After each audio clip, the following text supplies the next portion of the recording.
Hello and welcome. This video is going to be dual mode English and Hindi as well. So what we are going to cover up over here is purpose of IPC, which is Bharatiya Nyaya Sanhita 2023 now, and the case law that we are going to discuss is State of Haryana versus Jagdish 2010 Volume 4 SCC 216.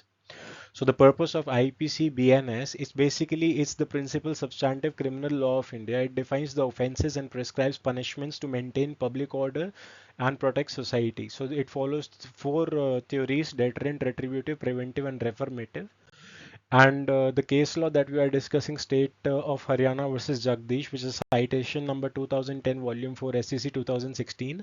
The court considered the question of remission of sentence and the lens through which the purpose of punishment must be viewed while deciding it. So what happened in this particular case, what the court held?